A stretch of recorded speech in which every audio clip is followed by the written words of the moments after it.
There exists a single instant in the life of every drained spirit that arrives without warning or fanfare. It doesn't arrive during turmoil or when agony peaks or amid heated exchanges. It comes afterward, in stillness, in privacy, when everything around you finally becomes quiet. Perhaps you lower yourself onto your mattress edge. Perhaps it's a transit bench. Perhaps it's the frigid floor tiles at 2 in the morning. The place is irrelevant. What counts is the sensation, that gentle caving sensation, like infrastructure finally bearing 1 ounce beyond its engineered capacity. And here's the peculiar part. Nothing theatrical occurs. No yelling, no weeping, no movie-style meltdown. Just a gentle buckling, as though something within you murmurs, almost with regret.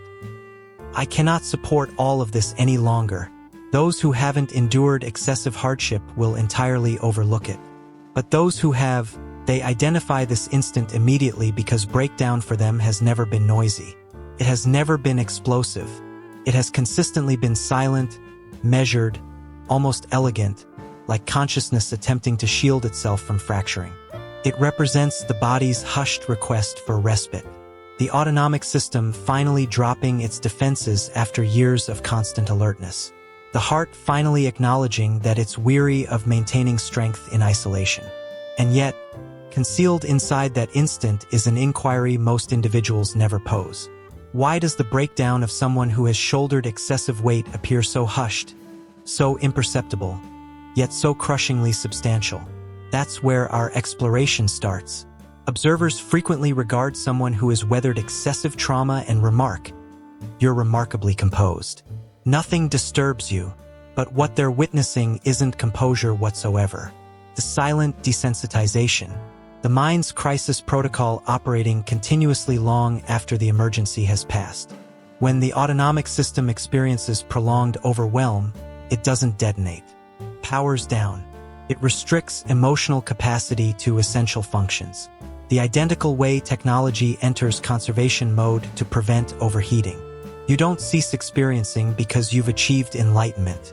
You cease experiencing because your mind's threshold has been surpassed. This explains why existence feels dampened, why happiness feels remote, why circumstances that should provoke you barely create a response. Your consciousness isn't tranquil. It's defending you from emotional excess by reducing the intensity of everything. And in this condition, observers frequently confuse you for being balanced, sage-like, untroubled. But serenity is an active state. Desensitization is a void. Serenity permits you to experience with safety. Desensitization prevents you from experiencing entirely. So if you've questioned why your responses seem postponed, subdued, or oddly flat, it's not a character defect. It's your autonomic system communicating. Let me withhold your emotions until I'm confident it's secure to express them. Serenity is deliberate. Desensitization is endurance. There exists a particular variety of development people respect. The measured voice, the contemplative intervals, the composed manner someone articulates their suffering without resentment. But what most never witness is how that development was manufactured, not cultivated. Certain individuals develop understanding the organic way through mentorship, security, and gradual progression. Others develop it because existence provided them no cushioned landings. When you mature navigating emotional turbulence, instability, or erratic individuals, you don't develop, you adjust, and adjustment carries a distinct price. You master monitoring everyone's temperament before comprehending your own. You master consoling grown-ups when you're still young. You master interpreting quietness, strain, forceful door closures, fluctuating inflections long before you master basic arithmetic. While other youngsters are mastering bicycle maneuvers, you're mastering emotional endurance. So yes, you become understanding. You become insightful. You become the individual everyone seeks because you comprehend it. But the reality is more severe. That understanding wasn't acquired. It was removed, extracted from instances that should have been tender, compelled from you long before you possessed the capacity to bear it. And this explains why individuals who appear stable frequently bear an invisible pain. They didn't select rapid maturation. Existence thrust them into responsibility and sealed the exit behind them. Their development is genuine, but so is the sorrow beneath it. The sorrow of someone who absorbed everything prematurely and sacrificed excessive fragments of innocence throughout the journey. Long before most individuals discover their identity, some youngsters discover something different first. How to remain secure, not because peril was perpetual, but because inconsistency was. And inconsistency conditions the consciousness in methods no educational institution ever could. When someone matures in circumstances where emotions transform abruptly, where quietness can indicate difficulty, or where guardians are unreliable, the autonomic system adjusts by becoming hyperconscious, not inquisitive, vigilant. Biologically, here's what transpires explained plainly. The amygdala, the consciousness's warning mechanism, becomes excessively reactive. It activates not exclusively at genuine dangers, but at potential ones, conceptualized ones, recalled ones. The prefrontal cortex, accountable for rational assessment, must labor excessively and eventually exhausts. The physique remains in preparatory mode, examining microexpressions, inflection modifications, energy fluctuations in a space. This explains why numerous survivors of emotional excess observe everything excessively intensely. Why they replay interactions attempting to interpret concealed significance. Why they detect a space's strain before anyone else recognizes something is incorrect. Why a minor alteration in someone's vocal quality can trigger their heart into quiet distress. To external observers, it resembles perception. To specialists, it's hyper-alertness. To the individual experiencing it, it's merely the method their consciousness mastered survival. And the most delicate reality is this. The precise abilities that secured them previously, interpreting peril, foreseeing discord, preparing for collision now trigger even in instances that are secure. They understand how to detect tempests even in clear conditions.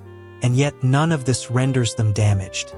It renders them conditioned by existence, by requirement, by situations they never selected.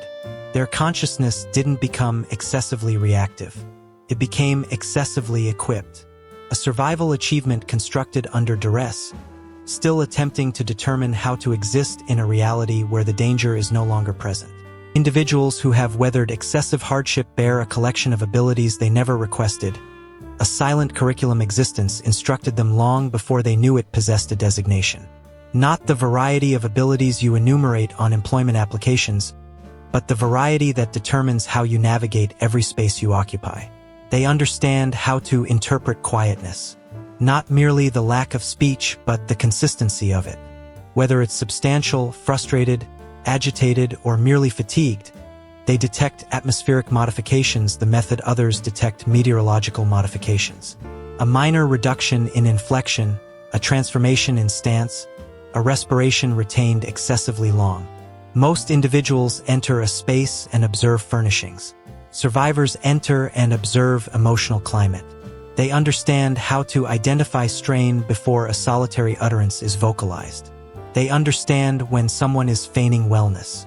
They understand when a discussion is about to shift into discord. They understand when compassion is authentic and when it's theatrical. And perhaps the most imperceptible ability of all, they understand how to reduce themselves in the precise instances when visibility feels hazardous. How to render their existence lighter, gentler, more hushed. A reflex originating from years of discovering that being excessively conspicuous can arrive with repercussions. None of these abilities feel exceptional to them. To them, it's merely survival conditioning. The emotional reflexes of someone who mastered maintaining harmony, detecting peril early, and defending their own heart without creating a disturbance. These are not character qualities. They are modifications, evidence of how substantially existence molds a person, even when nobody else observes.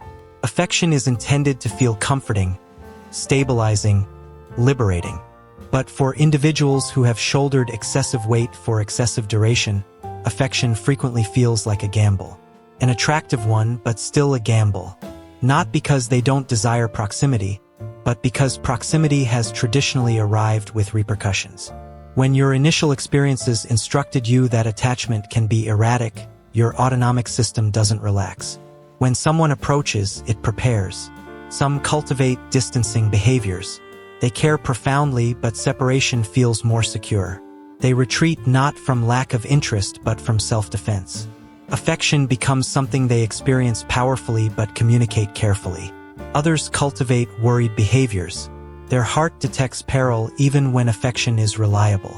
A postponed message, a gentler inflection, a modified pattern, all can feel like desertion approaching.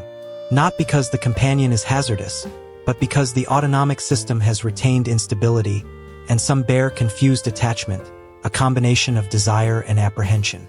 They desire closeness, yet recoil when they obtain it. They wish to be embraced, but concerned that the instant they relax, something will fracture. To them, affection is not a straightforward emotion. It is a mental paradox. I desire this, but I don't understand how to feel secure inside it. This explains why they overanalyze the positive instances, why they practice painful results before anything deteriorates, why they apologize excessively rapidly, pardon excessively easily, and question their value even when someone selects them completely. They aren't apprehensive of affection itself. They're apprehensive of disappearing inside it, apprehensive that patterns will recur, that proximity will require more than they can manage to provide. Affection isn't the peril. The history is. Emotional depletion doesn't declare itself. There's no theatrical breakdown, no production, no alert. It manifests quietly in the gradual dimming that almost nobody detects. Initially, you're still available. You still express joy, still react, still participate. But something starts to diminish inside you. Your amusement becomes gentler. Your utterances briefer, your availability lighter, as though you're attempting not to consume excessive space. You don't retreat all immediately. You drift gradually, soundlessly, not because you don't value, but because valuing has become burdensome. Even straightforward interactions feel like labor. Even minor selections feel like burden. Recuperation doesn't remedy it. Slumber doesn't affect it. And diversions exclusively silence it momentarily.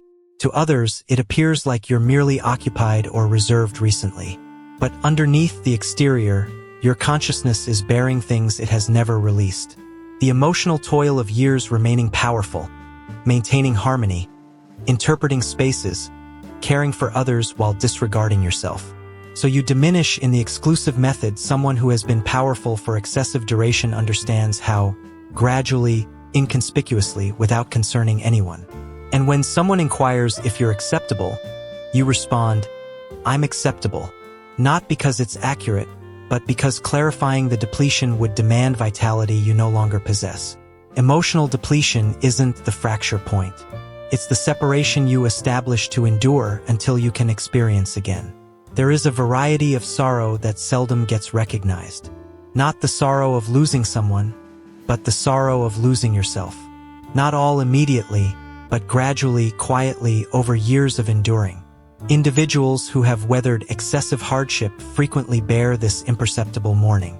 They mourn the iteration of themselves who relied easily, the iteration who expressed amusement without surveying the space first, the iteration who didn't practice interactions, who didn't foresee peril, who didn't examine every quietness as a caution.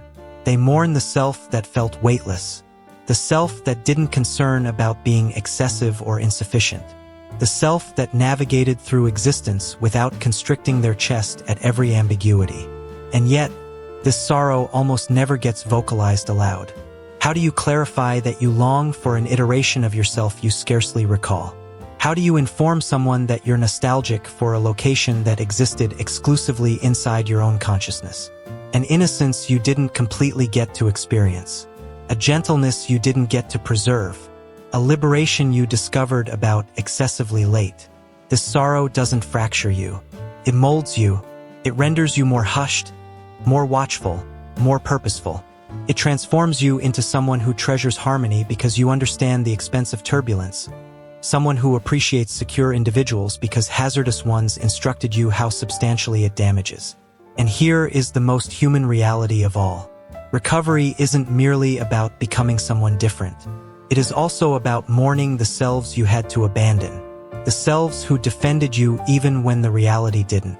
You don't merely recover forward, you recover backward, honoring every iteration of you that shouldered the burden so that the present you could finally respire. Recovery doesn't commence with compelling yourself to be more powerful.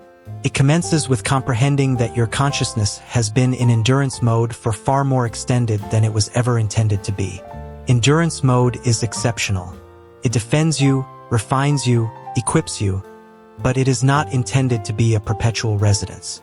Recovery is the procedure of instructing your autonomic system that it no longer must prepare for collision every day.